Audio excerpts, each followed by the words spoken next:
Okay, I thought I would, well, I guess I need to put it up a little. So, okay, hi everybody.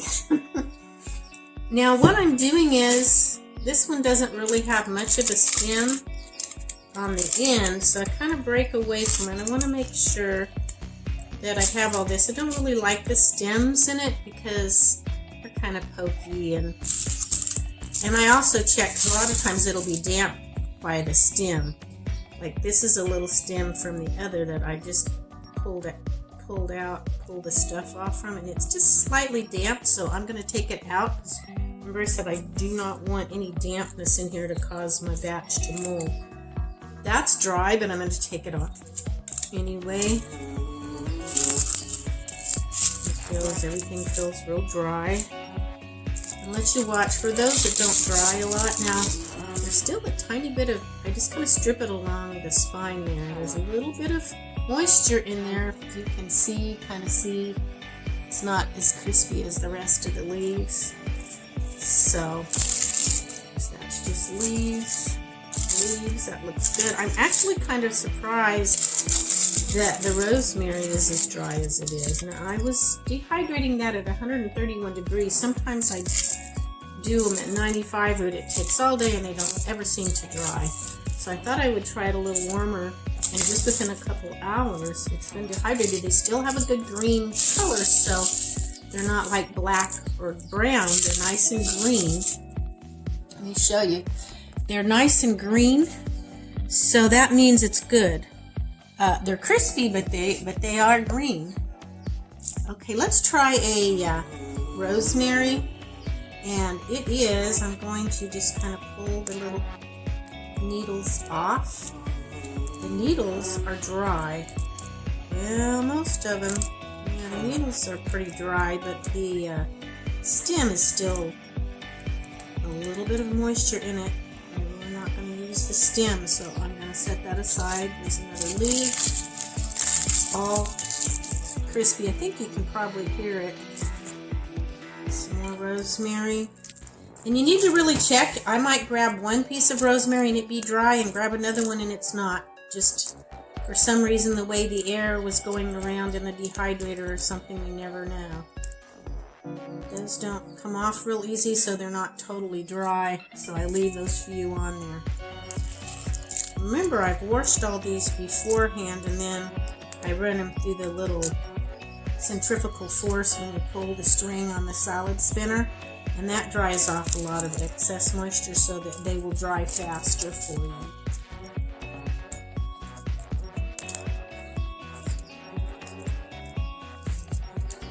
I have got lots of rosemary and stuff, so I am not worried about not getting every little bit in there.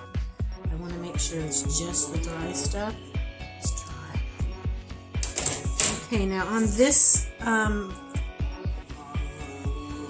tray, it's mostly leafy stuff. No rosemary, no garlic, and I didn't dry the onion. I think I'm going to save that for salads. I could put onion in it. I've dried some of my onion bulbs before and just kept them separate dried onion pieces for when I make my homemade chicken, cream of chicken and stuff like that, the powder part. There is a little piece of garlic on here, and it is not, it's starting to dry but not totally, so I'm going to set it aside because my first batch had some that wasn't. I don't want to get it mixed in with my stems because I do want that. It just needs to be dried a little more. I can set it in with my next batch to dry.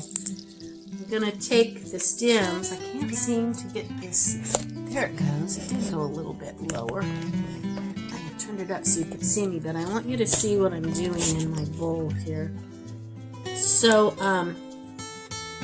I've got the stem, and I'm taking the leaves off the stems. Some of the stems are dry, but some are not.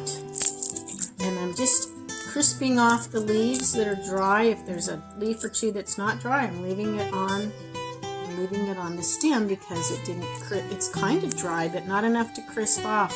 So there's moisture in that can cause mold when you put it in the jar. So I'm taking it off. Now, some of my herbs like my calendula, I don't put a lid on. I put a little piece of cloth over with a rubber band and let the air flow in it, because they tend to mold really easy, and you can do that with that. And I use my calendula a lot, so I get to it within a month or two, usually within weeks. Sometimes it may be a couple months. Like, I'm due to make some more calendula oil. I have a video on my calendula oil and how I make it.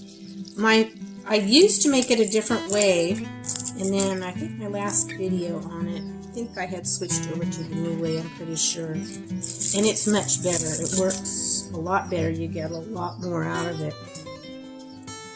So, you learn as you go.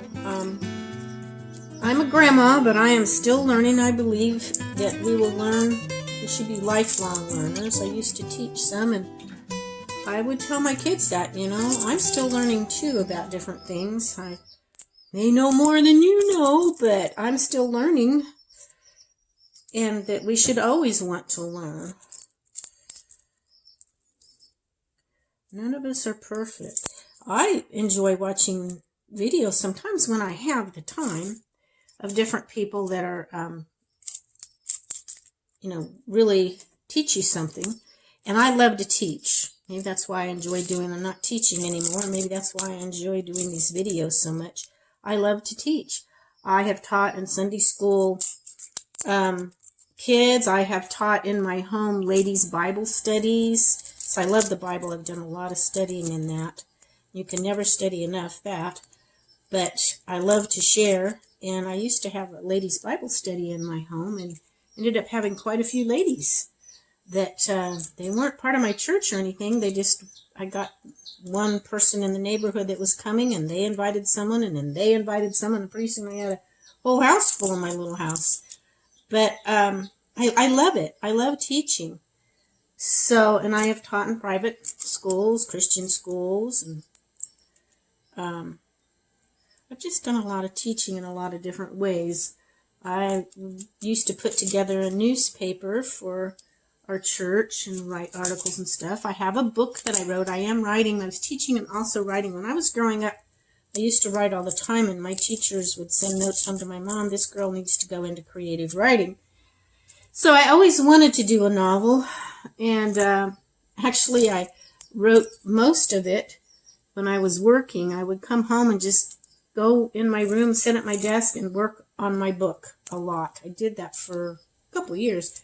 There's a writing group called NaNoWriMo, and I had joined it, and they kind of encourage you, and they said, let's start here and try to get so much done and give you tips on how to just get in there and get it done and what to do later. And now here's some, not parsley, but cilantro. And it's almost not dry, but it kind of did. I'm not going to use a stem. But anyway,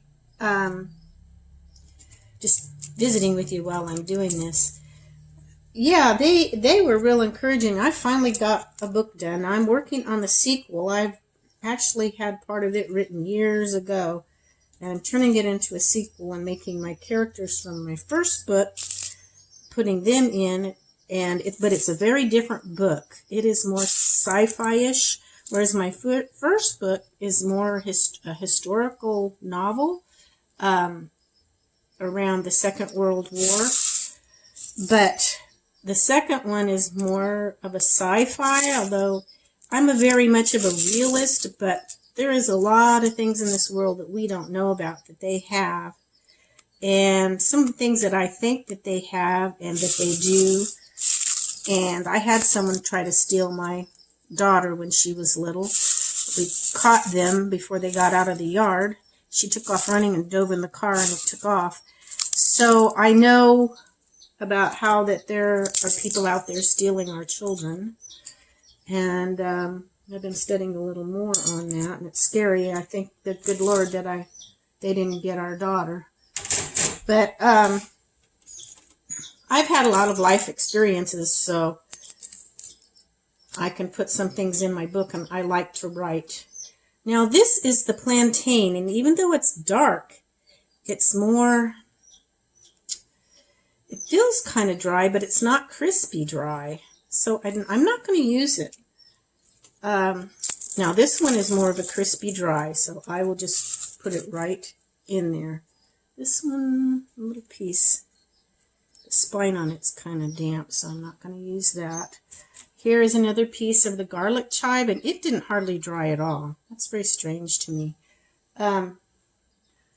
Why some do and some don't. Now, I don't want this getting too long, so I'm going to stop it here, and then I will show you what I do at the end. Okay, this is a big bowl. I had that whole basket full, and when they're dehydrated, it dehydrates down to a little bit. And then when I run this through my little bullet that I use to chop them up, it'll be even less, so I'll probably have less than a pint. It takes a lot of greens to make stuff and a lot of herbs. It's a lot of work, but it is so good for you. If you can find the time and the means to do it, it is really good. I'm going to go ahead and close off this video because it's getting kind of long. I may do a real short video for a part 3 just to show you where I blend them up and how I seal it. I've shown how I seal some things on another video, but I'll go ahead and make a short one and do that. But I'm going to go ahead and close this off. I hope you all give me thumbs up, share, subscribe if you haven't, and we will catch you all later in part 3.